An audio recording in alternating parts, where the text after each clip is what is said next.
بسم اللہ الرحمن الرحیم۔ ناظرین، ہم سب ماشاءاللہ الحمدللہ رمضان کی مبارک گھڑیوں سے گزر رہے ہیں کہ رمضان کی ان گھڑیوں میں آپ لوگوں کو ایک آیت بتانے لگا ہوں۔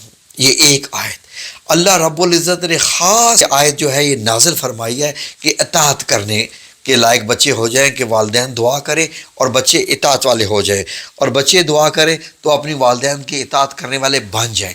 اگر والدین کریں تو وہ ان کے بچے اطاعت والے بن جائیں۔ تو ناظرین، اب بچے تو کرنے والے ہیں نہیں ہیں کہ وہ یہ کریں گے اور وہ اپنے والدین کی اطاعت شروع کر دیں گے۔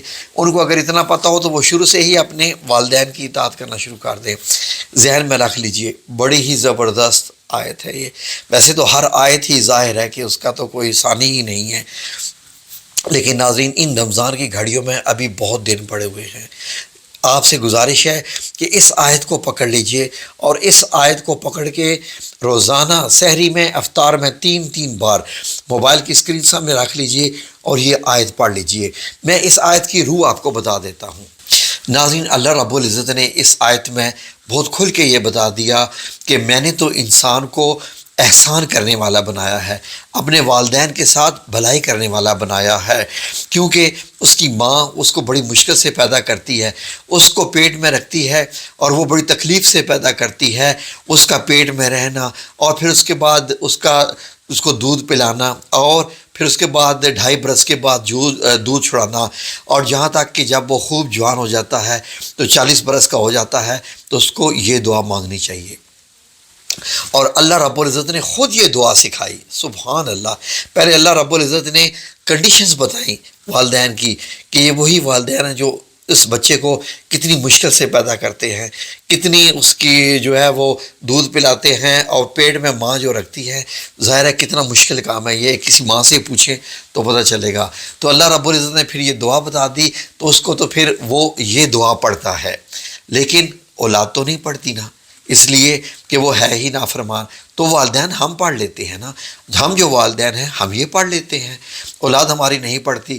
تو ناظرین یہ بڑی ہی پیاری دعا ہے، یہ آیت میرے رب کریم کا احسان عظیم ہے انسانیت پر کہ اللہ رب العزت نے ہمیں یہ بتا دی کہ جب ہم یہ دعا پڑھیں گے، یہ آیت پڑھیں گے تو اللہ رب العزت ہماری اولادوں کو نیک اور صالح بنا دے گا۔ سبحان اللہ، کیسا نیک اور صالح بنا دے گا میں اب آپ کو آیت بتاتا ہوں۔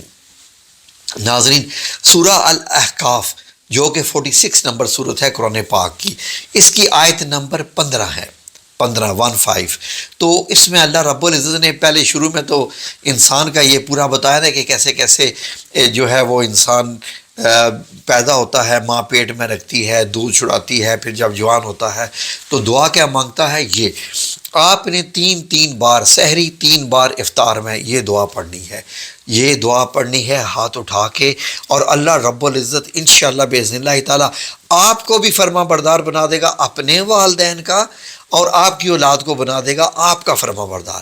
یعنی اس دعا کا پہلے جو میں آپ کو دیتا رہا ہوں، کتنے میں نے آپ کو وظیفے دیے، عمل دیے، اس میں اولاد کا صرف تھا، اپنے آپ کی اصلاح نہیں تھی۔ لیکن یہ دعا ایسی ہے، یہ آیت ایسی ہے کہ نمبر 1 یہ اللہ رب العزت سے بھی جڑنے کی ہے، اور والدین کو بھی ایسا کر دیتی ہے کہ وہ اپنے والدین کے ساتھ احسان کریں۔ ظاہر ہے کہ میرے والدین بھی تو ہے نا، کہ اگر میری اولاد ایسی ہے تو پھر یہ ناظرین اگر والدین دنیا میں نہیں بھی ہے تو انسان کی اصلاح ہو جاتی ہے اپنی بھی۔ آپ غور سے سنیے، یہ الفاظ ایسے ہیں کہ آپ سنتے جائیں گے اور آپ کو مزہ آتا جائے گا۔ یہ الفاظ ایسے ہیں، یہاں سے شروع ہوتی ہے، رب اوزعنی ان اشکر نعمتک التی انعمت۔ اس کا مطلب یہ ہے کہ سب سے پہلے تو اگر آپ اچھے بننا چاہتے ہیں تو اللہ رب العزت فرماتا ہے کہ اچھائی یہ ہے کہ آپ یہ کہیں کہ اے میرے پروردگار مجھے توفیق دے کہ تو نے جو احسان مجھ پر اور میرے والدین پر کیے۔ جی، سب سے پہلے تو آپ کو توفیق ہونا چاہیے اللہ رب العزت کا شکر ادا کرے۔ جو انسان اللہ رب العزت کا شکر گزار نہیں ہے، اس کی اولاد بھی اس کی جو ہے وہ شکر گزار نہیں بنے گی. یہ بہت ایک پوائنٹ کی بات ہے، اتنا ذہن میں رکھ لیجئے. اگر آپ اللہ کے فرما بردار ہیں، آپ کی اولاد آپ کی فرما بردار بن جائے گی اس آیت کی روح سے. اور اگر آپ اپنے والدین کے فرما بردار بھی ہیں تو آپ کی اولاد جو ہے وہ فرما بردار ہو جائے گی. اللہ رب العزت نے یہ بتایا. اب آگے دیکھیے کہ تم نے جو مجھ پر نعمتیں دی ہیں میں ان کا شکر ادا کرنے کی توفیق مانگتا ہوں، اور میرے والدین پر بھی یعنی میرے ماں باپ پر بھی کیے یہ جو احسانات ہیں میں ان کا شکر گزار ہوں. یہ دیکھیے سب سے پہلے تو ہمیشہ اللہ کی نعمتوں کا شکر ادا. آگے کیا ہوتا ہے؟ وَأَنْ عَمَلَ صَالِحًا تَرْضَاهُ، اور اس کے بعد اب دعا کا ایک پہلو یہ دیکھیے، اور شکر گزار رہوں اور یہ کہ میں نیک عمل کروں جن کو تو پسند کرے. سبحان اللہ. یعنی کہ انسان نیک عمل کرتا ہے لیکن کیا پتہ اللہ کو وہ پسند ہے کہ نہیں، اپنی طرف سے وہ نیکی کیے جا رہا ہوتا ہے. تو یہاں پر اللہ رب العزت فرما رہا ہے کہ میں ایک تیرا شکر ادا کروں اور نیک عمل بھی میں ایسے کروں جو تجھے پسند ہو، جو تیرے ہاں قبول ہو. یہ جو جملہ آپ کے والدین کو چاہیے وہ یہ ہے یہاں سے مطلب، لیکن یہ ہے کہ اس کا دعا کا حصہ ہے. وَأَصْلِحْ لِي فِي ذُرِّيَّتِي. اللہ اکبر. یہ دیکھیں کیا کر دے میرے لیے میری اولاد میں صلاح و تقوی دے دے. سبحان اللہ. کہ میری اولاد جو ہے وہ کیا ہو جائے، اس کی اصلاح ہو جائے، وہ ٹھیک ہو جائے اور وہ تقوی اختیار کر لے. میرے لیے بھی تقوی اختیار کر لے، اپنے لیے بھی تقوی اختیار کر لے، تیرے لیے بھی تقوی اختیار کر لے. سبحان اللہ. اس سے خوبصورت دعا میں نے دنیا میں جو ہے وہ اور نہیں دیکھی ہے. اتنی خوبصورت دعا ہے. اور آگے دیکھ لیجئے انی تبت الیک وانی من المسلمین. اب اپنی بھی کنڈیشن بتا رہا ہے کہ میں تیری طرف رجوع کرتا ہوں، کہ یعنی کہ میں تیری طرف رجوع کرتا ہوں کہ اللہ میں لوٹ کے تیرے پاس ہی آتا ہوں، اس لیے کہ ساری کی ساری طاقتیں سب کچھ اے میرے رب کریم تیرے پاس ہے، میرے پاس تیرے علاوہ اور کوئی طاقت نہیں ہے.